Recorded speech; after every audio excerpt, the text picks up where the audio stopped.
तर आभार सुद्धा भरून आले. कुठं गेलं असेल माझ्या लेकरू देवा. अरे निदान माझ्या लेकराला घरी येईपर्यंत तरी या वादळ वाऱ्याला शांत राहायला सांग ना. तुम्ही शांत राहा.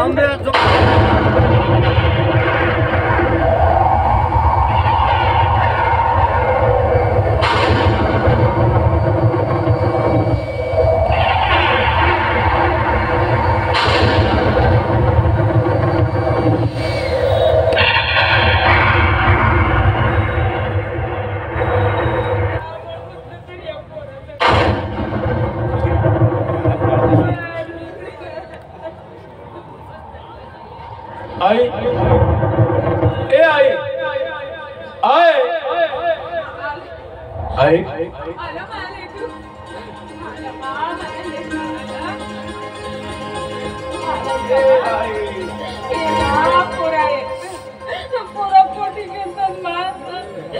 तुझ्या काळजीच्या म्हाताऱ्या माईचं मन कसं दुर्दळायला लागलं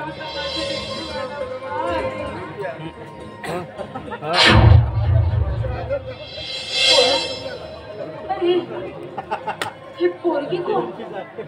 आणि तुम्हा दोघांच्या गळ्यात अशा माळा काय प्रकार आहे? ए आई सांग तू सार. आता या घरामध्ये आलेली तुझी सून.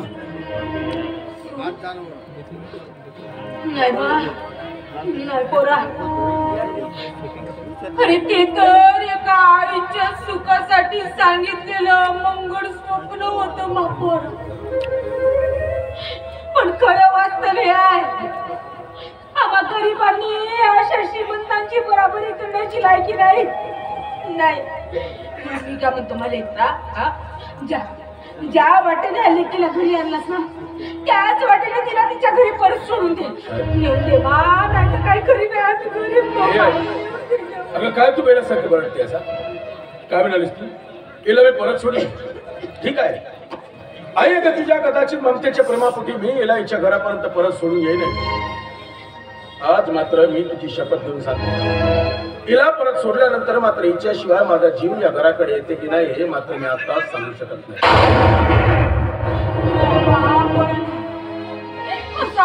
बोलू नको. अरे तुझ्याशिवाय या म्हाताऱ्या जीवाला कोणाचा आधार आहे ना? असा बोलू नको. मग हेच खरंय की आम्ही दोघं सुद्धा एकमेकांशिवाय नाही जगू शकतो. आई अहो या अशा परिस्थितीत आमच्याकडे प्रेम विवाह करण्याव्यतिरिक्त दुसरा कुठलाच मार्ग नव्हता. खरं तर ज्या माझ्या भावना माझ्या दादा बहिणींनी समजून घेतल्या त्या माझ्या भावना तुम्ही तरी समजून घ्या.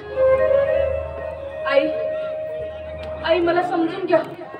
मला स्वतःपासून दूर लोटू नका. मला तुमच्या ममतेच्या छत्रछायेखाली घ्या.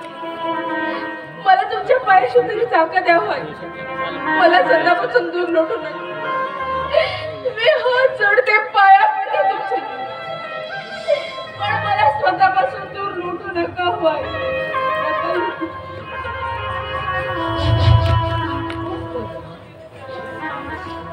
काय म्हणालीस मा?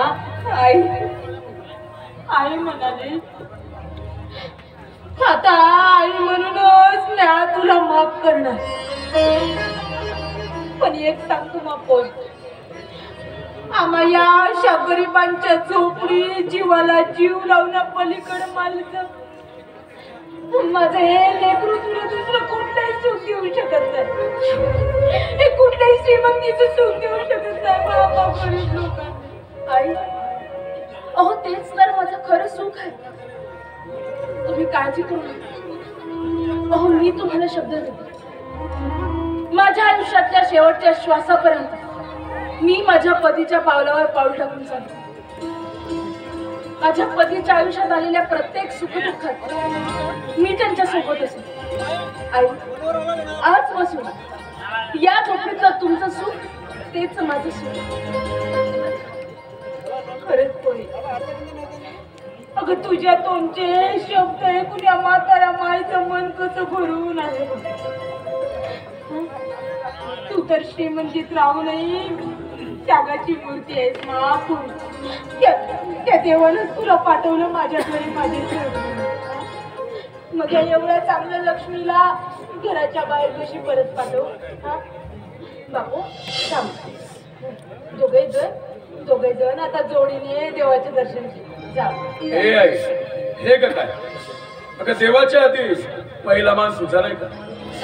हे आई, अगं तू माझ्यासाठी फक्त माझी आई नाही, माझी देवी आहे देवी. त्यामुळे पहिला मान तुझा आणि तुझ्यानंतरच मग आपल्या घरातील देवघरातील देवाचा. घे लक्ष्मी, आईचा आशीर्वाद. लक्ष्मी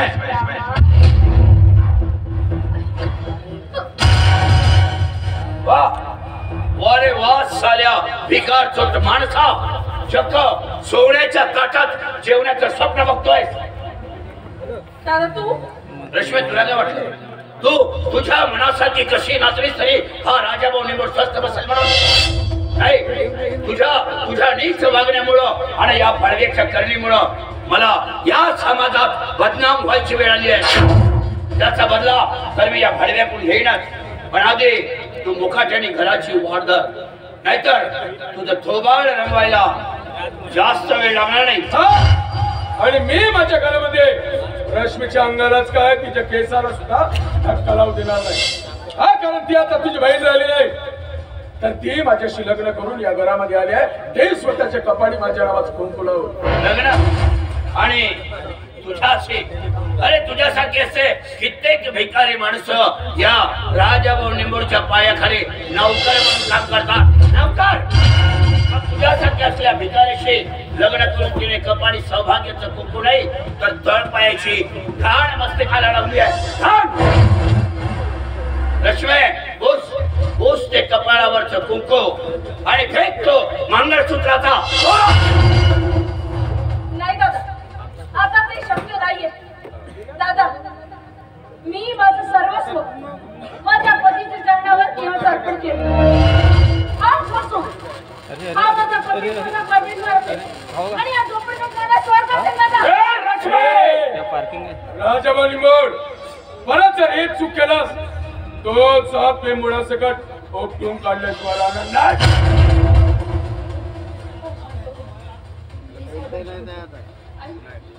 साहेब, हो माझ्या या लेकराकडून काही चुकी झाली असेल ना.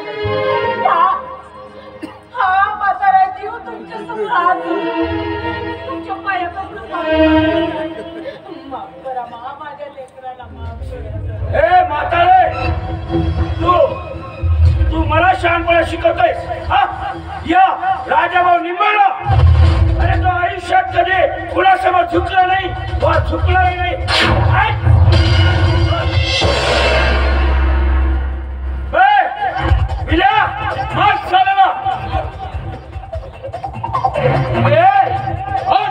तुमची दुश्मनी माझ्याशी आहे. माझ्या आईला का मारलं? सोडणार नाही मी. आता तू सुद्धा जिवंत राहणार नाहीये. माफ झाला.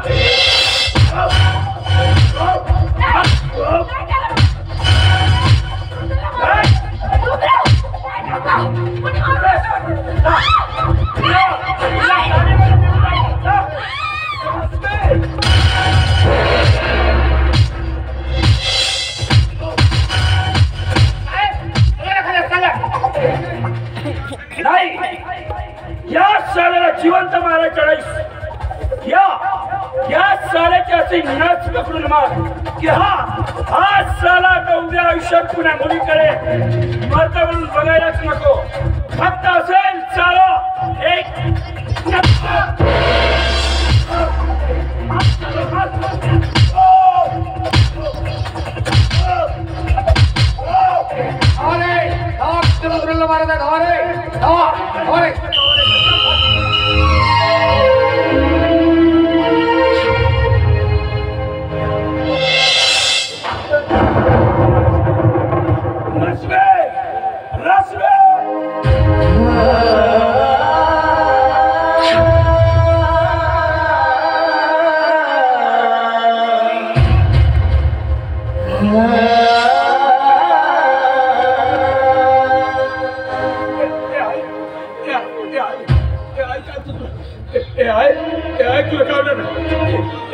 कळलं नाही? हे आहे तुला कळलं नाही?